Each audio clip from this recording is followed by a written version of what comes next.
Tonight, more charges against Jeffrey Sloka.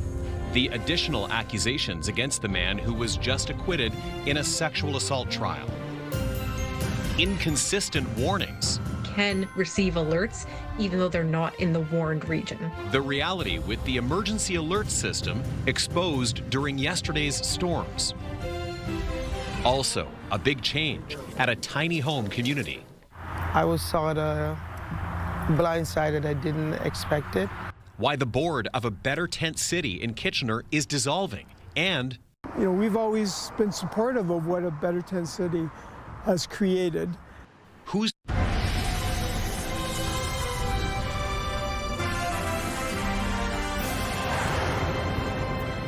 Good evening. Weeks after his acquittal on 48 counts of sexual assault, Jeffrey Sloka was back in court to face 2 other charges of sexual assault.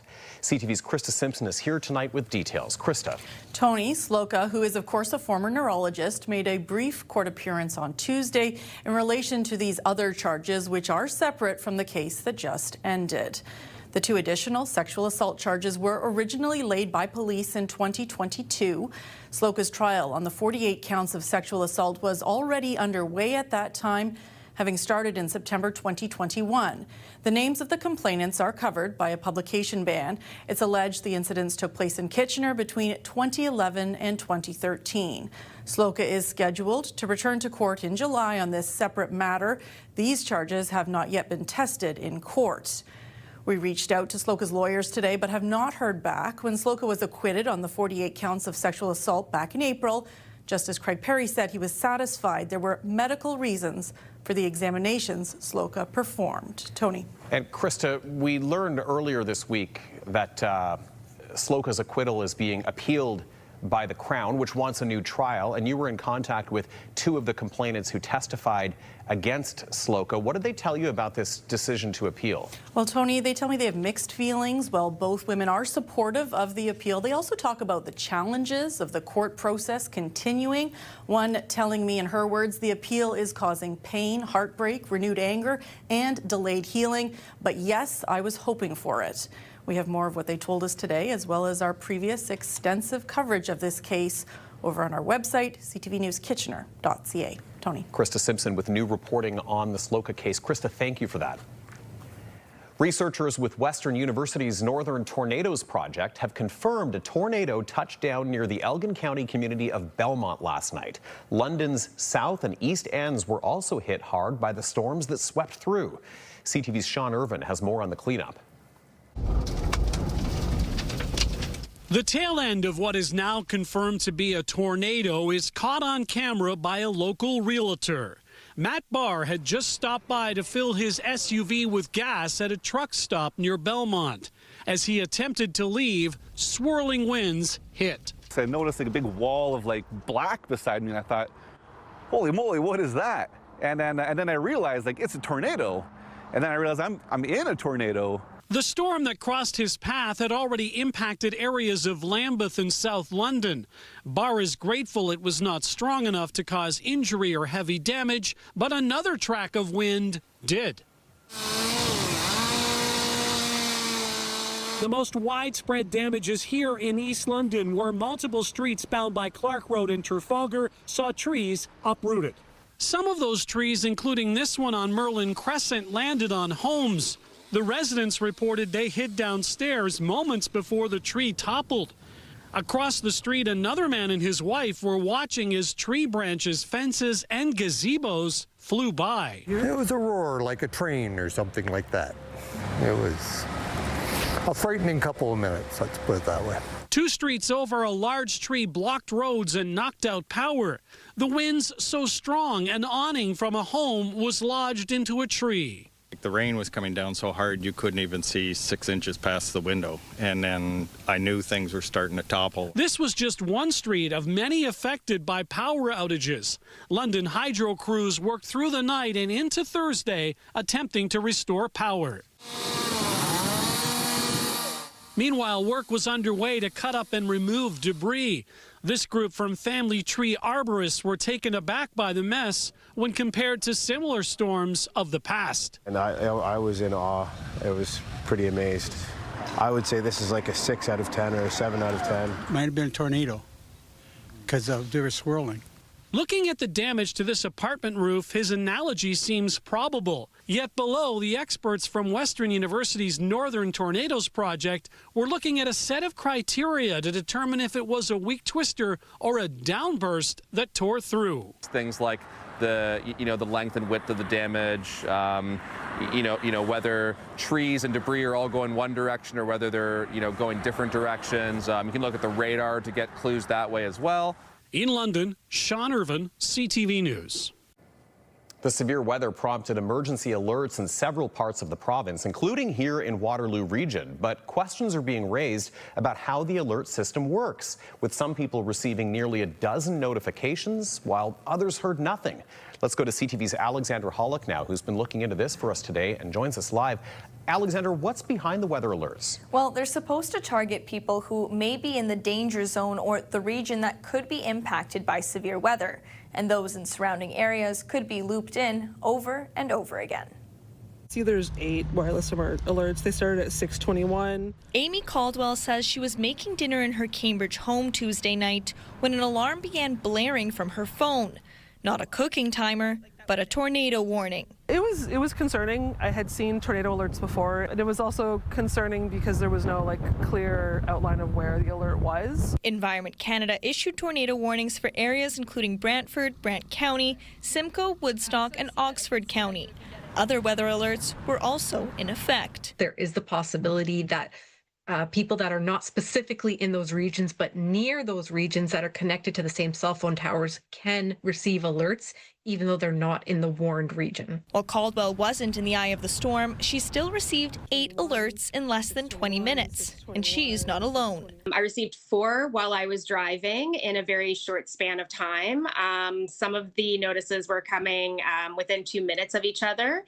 And then I received 4 more once I got home. Michelle Winterburn lives in Kitchener.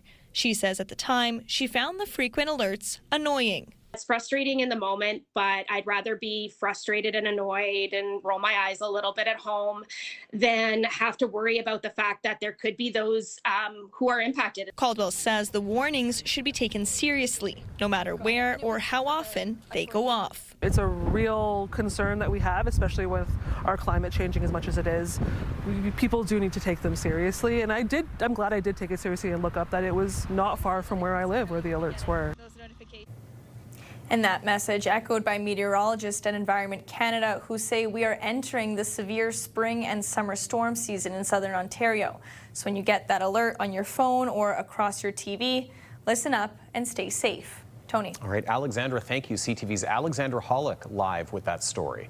And time now to switch over to the weather. Let's head to Ashley Bacon live in studio. What a difference today, although I might be in the minority here. I don't mind when it's sunny and a little cool. I felt nice and fresh today. I think a lot of people will appreciate the cool off today because it was staggeringly hot yesterday and Monday, Tony, and the change has been a complete 180. And when I mean complete 180, look right behind me. Environment Canada issuing a frost warning for tonight. This is off of course, all of the heat warnings we had the last couple of days. As a reminder, if you've already started your gardens, please make sure to cover up if you can or bring potted plants in because it could cause damage to trees, plants, and crops. So that is a big change than what we've had over the last couple of days. As we take a closer look at our radar, there's not a lot happening around our region right now. A bit of cloud cover, but we are going to start to see skies clearing through the overnight hours and into your Thursday. Right now, it's 11 degrees out there, a west by northwest wind at 22 kilometers an hour, so not too windy out there around the region. On the now. Temperatures are quite low, so overall not too bad, Tony. Pardon me, Ashley. Sorry about that. That's okay. Thank you very much. Appreciate that. Well, big changes are coming to the tiny home community known as a Better Tent City in Kitchener. The board that runs the site says it's dissolving, pointing to a loss of volunteers, along with health and safety concerns. But it's not the end of the road for residents who live there. CTV's Heather Senerin has more.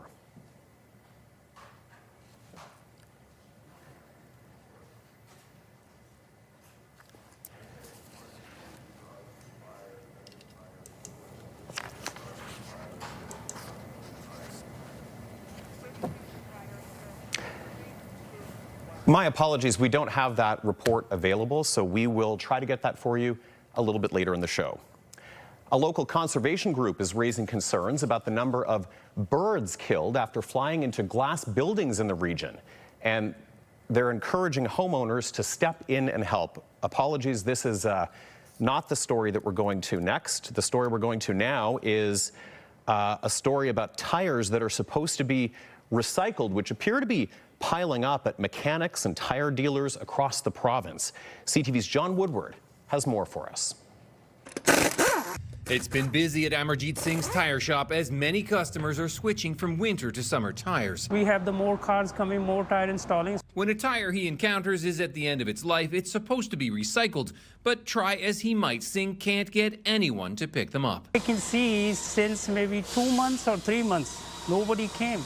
The result, a pile of tires in front of his Northern Etobicoke store, and he's not the only mechanic spinning his wheels. We found hundreds of tires at other stores in the area, with an industry group saying it's happening all around. We're getting reports from hundreds of collection sites across the province that they're now stranded with hundreds to thousands of tires. It was the same story just 6 months ago. Consumers pay about $5 a tire that goes to companies contracted to pick them up, known as producer responsibility organizations, but they just weren't accepting them.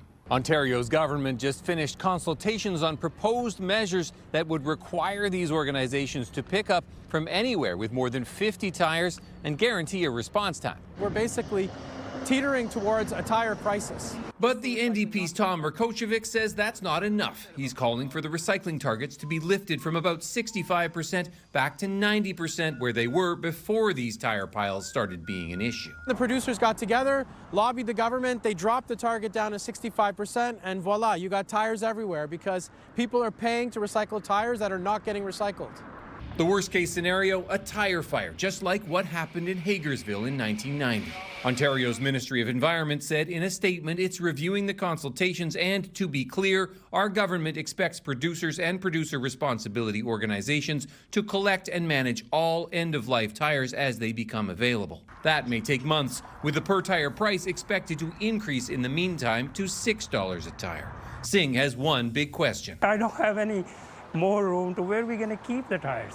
He wants the tire recyclers to get rolling. John Woodward, CTV News.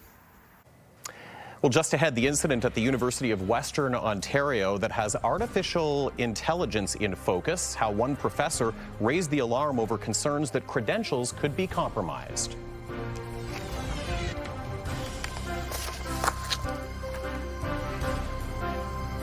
Also coming up, AI has entered the classroom. Is it the future of learning or a threat to critical thinking? The debate over early access to these powerful tools. That story is just ahead. Well, we're in for a return of cooler conditions overnight. How long will this cold snap last? Those details with your full forecast coming up. Stay with us. It's been 3 years since Nathan Wise vanished. We just want some answers so we could bring him home. Family and investigators are hoping someone comes forward with information that could finally solve the case.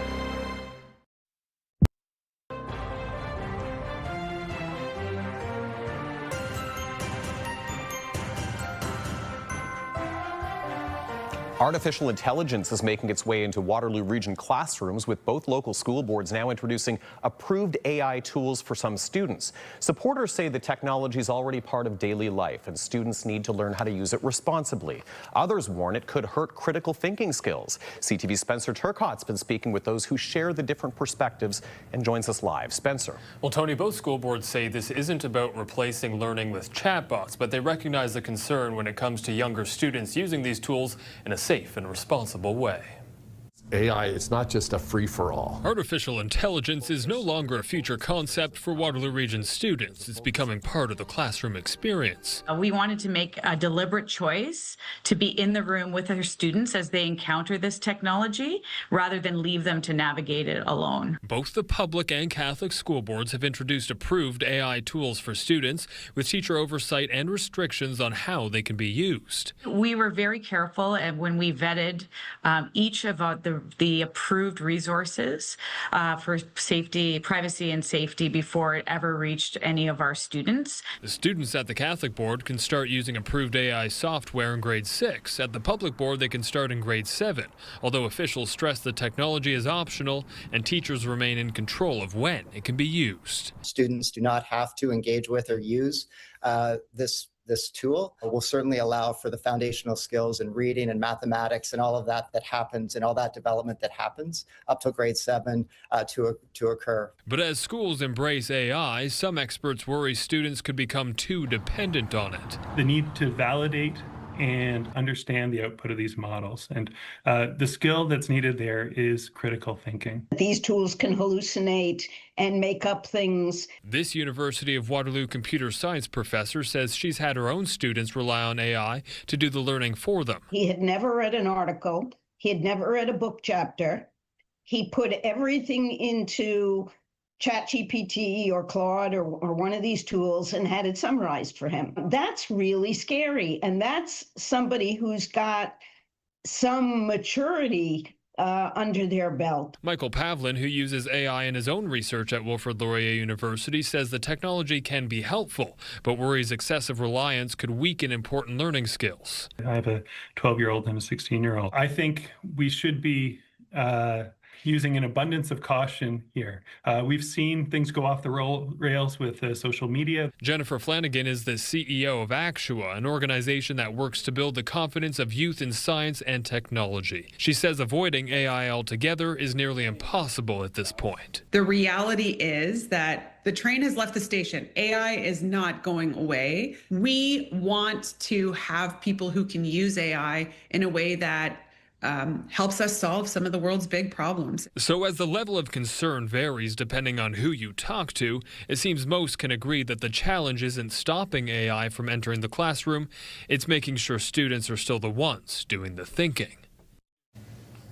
And both school boards have created online resources for the approved AI tools, along with guides on privacy and misinformation. That way, families can keep the conversation going at home. Tony. Okay, Spencer Turcott, thank you.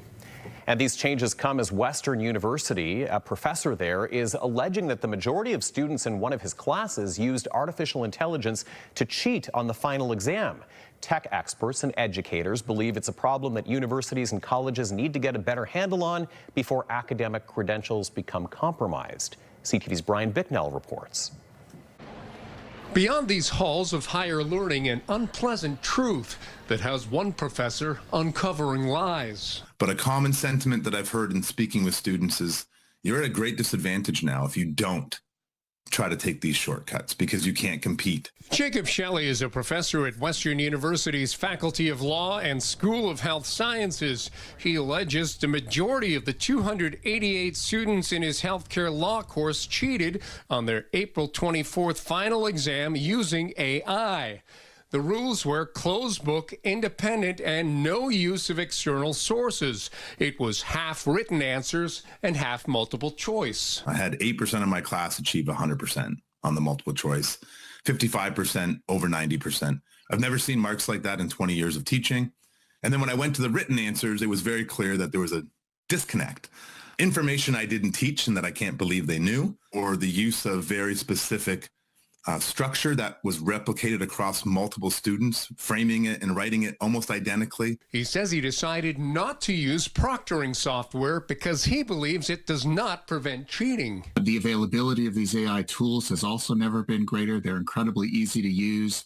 And an unproctored exam online is almost like an invitation to use these tools. Tech expert Carmi Levy says technology has left institutions of higher learning playing catch-up, and that could lead to a mark on their own academic credibility. All schools need to figure this out, and they need to do it quickly, because otherwise their very brands could be at risk of being compromised. If you cannot trust that the integrity of the degree that you grant is unimpeachable, then the value of that degree is diminished on the open market. In the meantime, Shelley says he decided not to use exam results toward final grades, even though his administrators instructed him otherwise. The message I received is that we don't trust your judgment. We don't care about your ethics. We care about getting marks out to students. because that's what they paid for. And we're going to turn a blind eye to concerns about cheating. CTV News asked Western for an interview to address Shelley's allegations. It chose not to grant one. Brian Bicknell, CTV News. Big changes are coming to the tiny home community known as a Better Tent City in Kitchener. The board that runs the site says it's dissolving, pointing to a loss of volunteers along with health and safety concerns. But it's not the end of the road for residents who live there. CTV's Heather Senerin now has that report for us. After 6 years, a Better Tent City's board is dissolving. Shocking news to Nadine Green, site coordinator of the tiny home community that houses some of Waterloo Region's most vulnerable residents. I was sort of blindsided. I didn't expect it. In a media release, the board's chair said they can't continue as a volunteer-led organization due to losing several key volunteers recently. He also said significant health and safety challenges were identified that have grown beyond their ability to manage, but he didn't specify what those challenges are. The site won't close, but instead the working center will take over operations. We've always been supportive of what a Better Tent City has created, and this will continue that. It will be a collaborative effort with the region of Waterloo. Part of what we bring forward in any changes will be for the benefit of the well-being, health and safety of the residents and staff that will be there. But it's changes that worry residents most. Just don't change too much because we're happy the way we are. The idea is to create a similar model as Herbs Road because we've been able to show that that model really works. The working center has managed the hybrid shelter at Herbs Road for 3 years. If they are going to run this like Herb Street or any of the other places they run, that'll mean it won't be visitors and things will change a lot. Mary Zerbrich says some residents will leave if the new model doesn't feel right. So it leaves for a lot of confusion, a lot of stress, and a lot of worry. As for Nadine, she plans to stay if she's allowed. And if not, she will take her tiny home with her and the plaque that pays respect to Ron Doyle, the creator of A Better Tent City and its first landlord. Some of the residents are worried, saying, what is going to happen to Nadine? And they don't have an answer as yet, so we'll see. I think all eyes are now on the working center for them to do the right thing. The region of Waterloo told CTV News it is too early to say if visitors will be allowed in the new model and what staff or volunteers will stay on after the transition. But a site assessment by the region and the working center will be needed first. To understand what kind of longer-term resources are going to be required to ensure the ongoing stability and sustainability of the site. A report with recommendations on the next steps is expected to go to Regional Council by the end of June. Heather Senerin, CTV News Kitchener. A local conservation group is raising concerns about the number of birds killed after flying into glass buildings in the region. And they're encouraging homeowners and businesses to step in and help turn that trend around. CTV's Colton Weens reports. This little one is a yellow warbler. He was found at Google.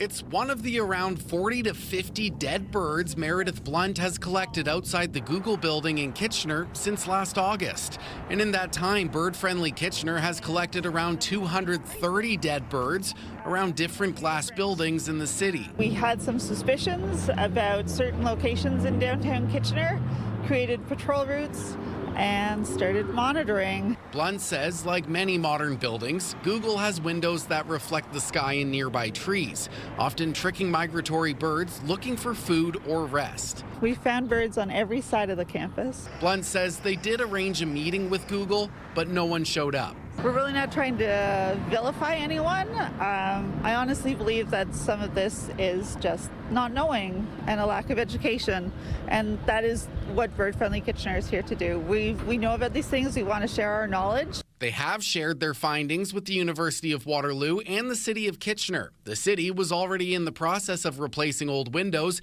and is installing panes with bird-friendly dotting, while the university is putting stickers on some windows at the Quantum Nano Center after a successful pilot on a campus bridge. We already saw many collisions on at QNC even before we started monitoring. So they're still installing it as we speak. So we can't really say definitely like what it's looking like right now. But for the SLC bridge, we have seen like a 79% decrease in bird collisions. In Canada, window collisions kill 16 to 42 million birds a year. Experts say it's not just commercial buildings, but any window reflecting the landscape, with the average detached home seeing around 11 fatal collisions a year. Individual buildings are some of the leading causes of it. When you multiply that across the number of homes there are just within Canada, the numbers add up really fast. Freeze says birds face natural losses through predators, invasive species, habitat loss, and parasites. So window collisions are just another challenging source of decline that could be avoided. It's not just common birds that are being affected. We're talking about at-risk species, endangered species, and adding that in addition to their problems is going to make it really challenging for the recovery. This is new data for our city, especially as we grow. This is something we want to take into consideration. It's heartbreaking, though, every day. Every day there's a sense of dread. Colton Weens, CTV News, Kitchener.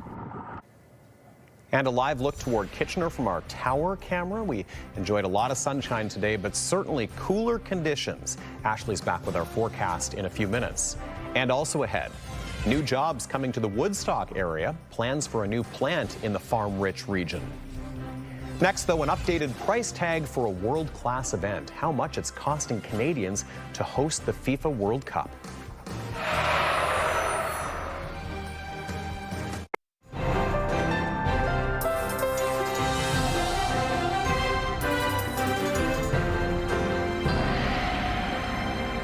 Ashley's back with our forecast, and actually even before, I stepped outside today and felt how cool it was, I've got to tell you, because we leave here around midnight after the late show, it was still extremely hot. Yes. So got home, decided to open the windows because I knew it was going to cool down. By about 2 a.m., I had to close those windows. It was a quick turn. It moved in fast. Very quickly. So after that storm moved out of our region completely, and I know we didn't see as much activity with it, the cold front came behind it. Yes. And by this morning, when I got up, it was very cold. Chilly. But at least the sun's shining. Let's take another look back outside at that sun before it sets tonight, and we will get to see a really clear evening. Now, we have a bit of cloud cover right now, as you can see in that shot, but we are expecting things to start to clear up around midnight. So we will get some clear skies, not only tonight, but into your Thursday as well. I hope you've had a great Wednesday, despite it being a little chilly out there. And, certainly things are going to be cooler than we'd like, especially compared to the last couple of days for another few days. As we get right into it, we have a frost warning in effect from Environment Canada. Believe it or not, we had heat warnings yesterday, tornado warnings yesterday. Now we're talking about frost. If you've got your gardens started, make sure you cover them up as we continue to move through this cold snap. This is what we're seeing right now. So there's a band of cloud cover moving through southern Ontario. That is going to start to dissipate through the next few hours and then really clearing out, as I mentioned, after midnight. We are looking at a pretty sunny day for your Thursday, which is great news. We might see a bit of cloud cover here and there, but we're not expecting any precipitation. Let's take a look at what's happening across the country right now. Very comfortable day on the west coast, 19 degrees in Vancouver. On the other side of the Rockies, 14 in Edmonton, 10 in Calgary. Moving through the prairie provinces, about 17 degrees for both Regina and Winnipeg this hour, but a bit cloudier there. And as we move further east towards our nation's capital, still cloudy. Ottawa sitting at 16, 18 for Montreal. And over on the east coast in St. John, things are cooling off, 3 degrees. But take a look at Fredericton. 27 degrees with mainly sunny conditions. Not too bad at all. Here, though, it's a little cooler. We're sitting at around 11 degrees, but temperatures are going to continue to drop overnight. We're expecting a low around 2. Those clear conditions could mean that those temperatures could draw even further down. And of course, frost could happen. Tomorrow, temperatures very similar to today. We're looking at a daytime high of 15, but even though it will feel a little cooler, we are going to get a high UV index, a very high UV index. So if you're spending any time outdoors, it might be good to wear a hat or some sunscreen. Just as a reminder, for this time of year, we're looking at 20 degrees as a daytime high, 8 as an overnight low. So by comparison, we are sitting a little bit under seasonal for this time of year, but not nearly as hot or as cold as our records that were set. So back into our 7-day forecast, and this helps take a look at what we are seeing for the next few days. And it is going to remain cooler at least until the end of the weekend, and come Saturday, Sunday, we will need to bring those umbrellas back out again. We're expecting some rain. Similar conditions are expected as well for Lambton, Kent, Essex. 18 for your Thursday and Friday, with showers making a return on Saturday and Sunday. And lastly, in southern Georgian Bay, a little bit cooler there. Still sunny and 12 for your Thursday, cloudy and 15 on Friday.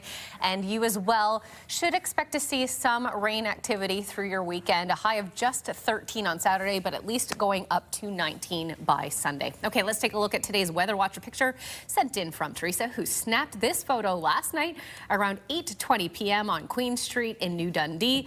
This is the calm after the storm, and what an incredible sunset that followed just after this, Tony. It was a very interesting glow. It was kind of like a orangey red last night. It was very orange. It was beautiful, but it really painted an interesting picture after last night's turbulent weather. It did. We have had a roller coaster ride. It's been a wild this one. week. All right, Ash, thank you. Thank you.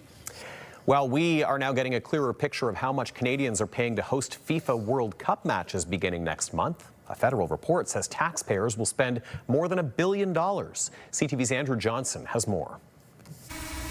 With the transformation of Vancouver and Toronto into World Cup cities just about complete, something else is also being unveiled thanks to Canada's federal budgetary watchdog. How much it's all going to cost, just over $1 billion to host 13 games in June and July. It's a shocking amount of money, and when you do the math, it works out to nearly $1 million per minute of regulation game time. Or roughly $82 million per game, which is actually less than Russia spent to host in 2018, Brazil in 2014, and South Africa in 2010.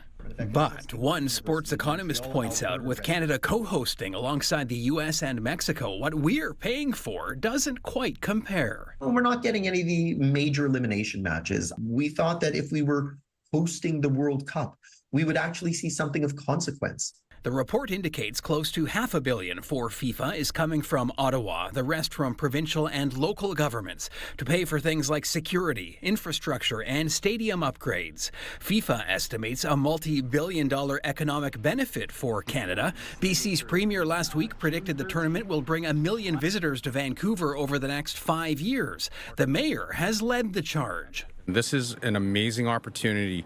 It's going to be a month-long commercial. Critics claim otherwise. I've been saying for 8 years now, give or take, that we were sold a false bill of goods, not by FIFA, but by our politicians. How do Canadians feel? Well, the latest polling from Leger showed close to 3/4 of Canadians support hosting World Cup matches, but a majority indicated their biggest concern is taxpayer costs. And the final number isn't in yet. Andrew Johnson, CTV News, Vancouver. The rise of maple washing. Just ahead, new federal findings on a practice that could be tricking Canadians who want to buy homegrown goods.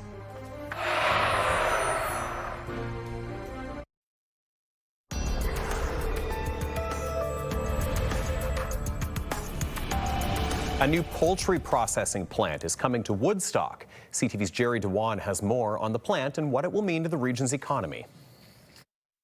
BC-based Sunrise Farms is bringing a $100 million, 155,000 square foot poultry processing facility to the Friendly City. This is the heart of agriculture in southern Ontario.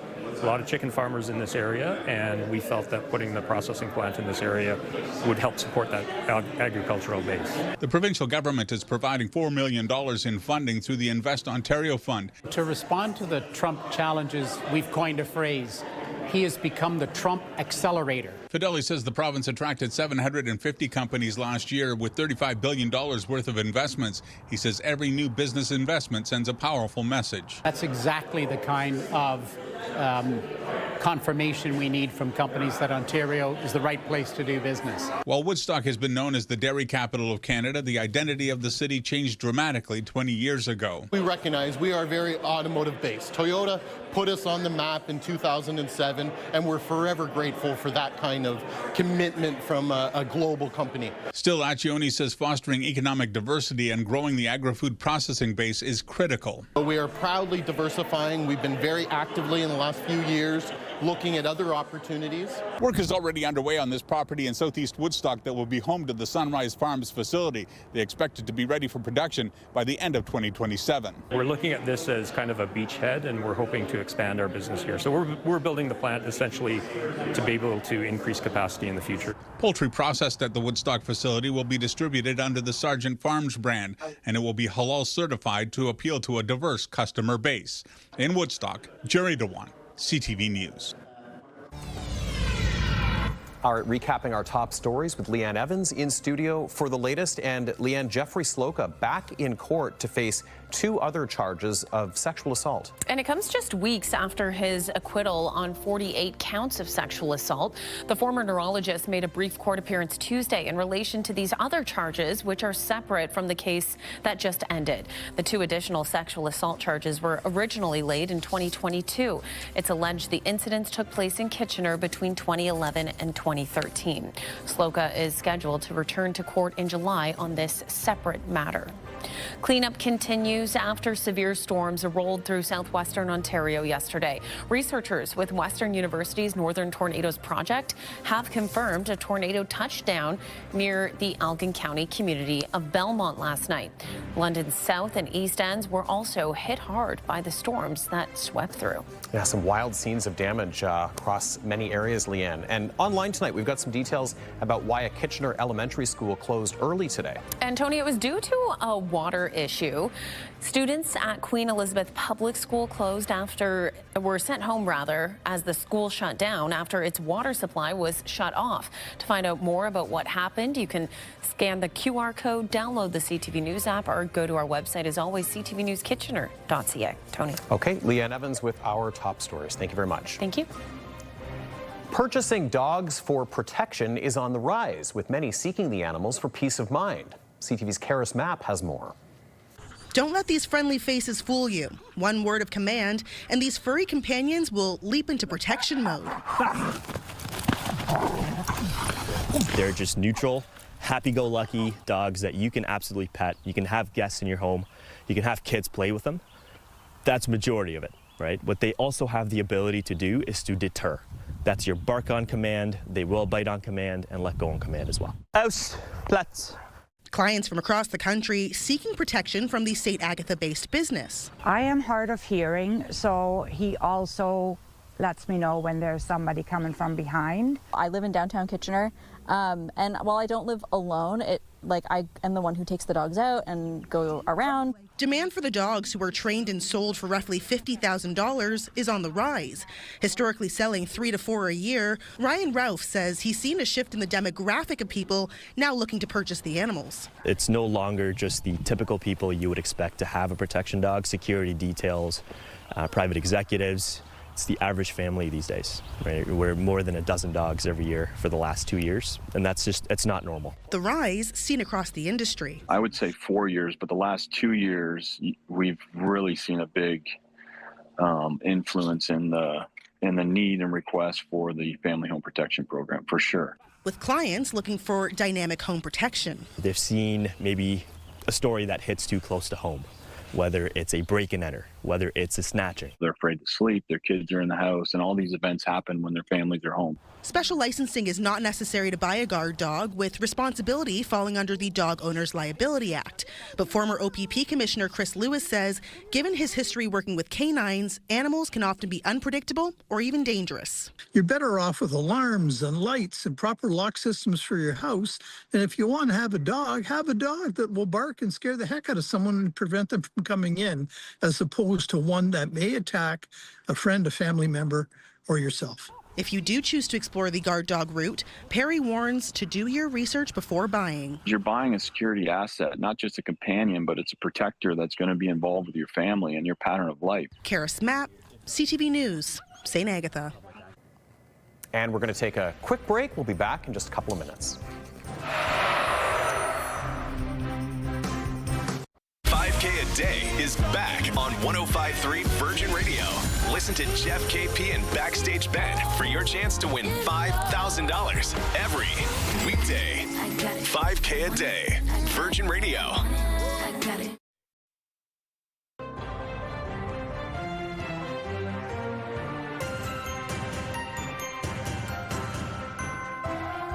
A federal agency is reporting an increase in complaints about so-called maple washing. That's when retailers and producers try to make their products appear to be 100% Canadian-made or grown in order to appeal to the growing Buy Canadian movement. CTV's Abigail Beeman has details.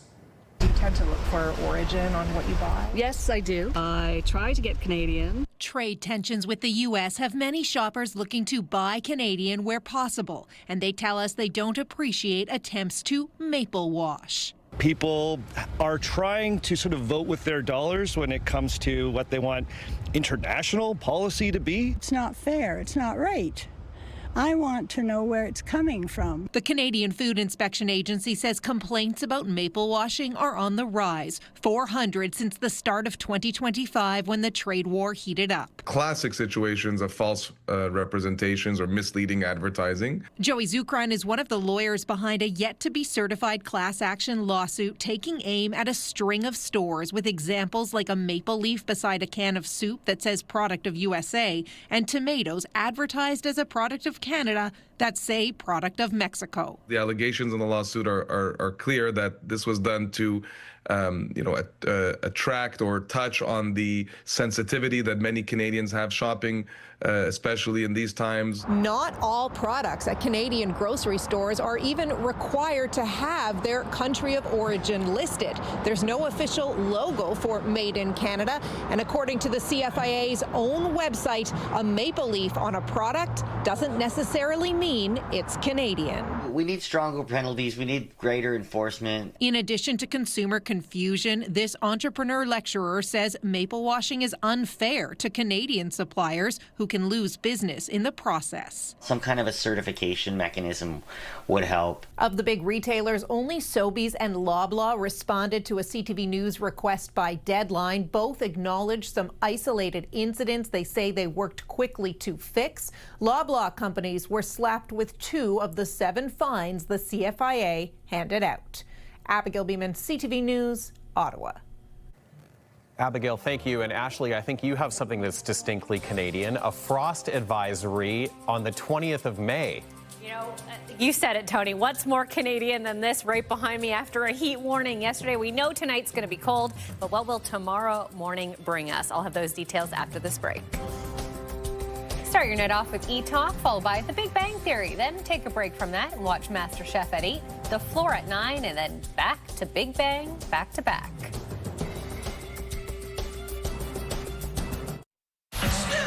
Bounce 99.5 has the music you just can't quit. Home of Bounce Mornings with Angie Hill and Sarge. KW's Bounce 99.5. Listen on the free iHeartRadio app.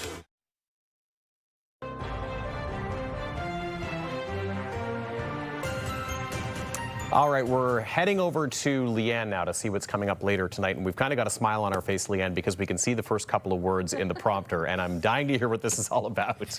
Yeah, Tony. Well, Slamdemonium is happening this Saturday at the Odd. What is it, you might ask? Well, it's a mix of local talent and some big-name wrestlers coming from the United States. Tonight, Jeff Pickle is out at a Breslau studio where wrestlers are tuning up their skills ahead of the weekend.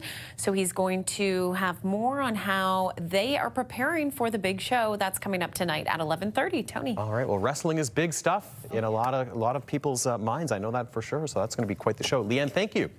And Ashley's here with our forecast, which includes, unfortunately, on the 20th of May, the word frost. It's just such a stark difference from yesterday, Tony. Big time, yeah. It's crazy. But yes, we are in a frost warning for the region and surrounding areas as well. And so make sure to cover up. But tomorrow morning will look quite pleasurable. Let's look at that. Sunny and 5 by 6 a.m., 11 and mainly sunny by 10.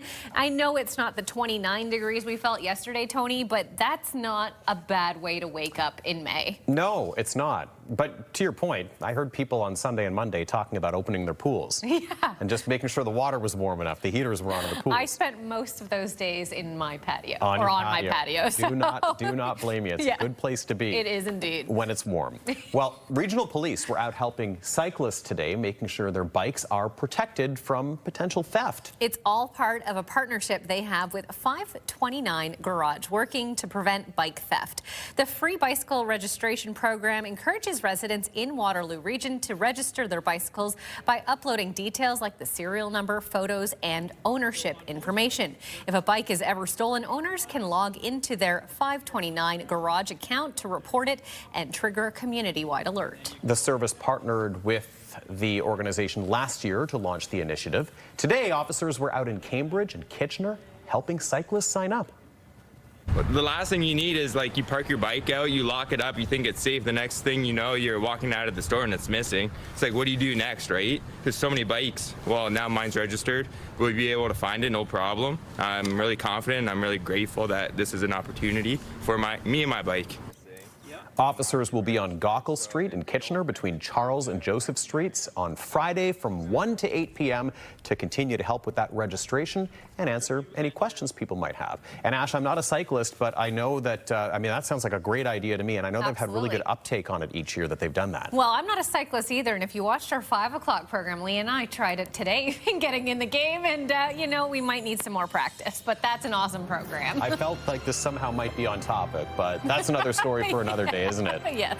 Happy cycling. Have a great night, whatever you're doing. We'll see you at 11:30. Take care.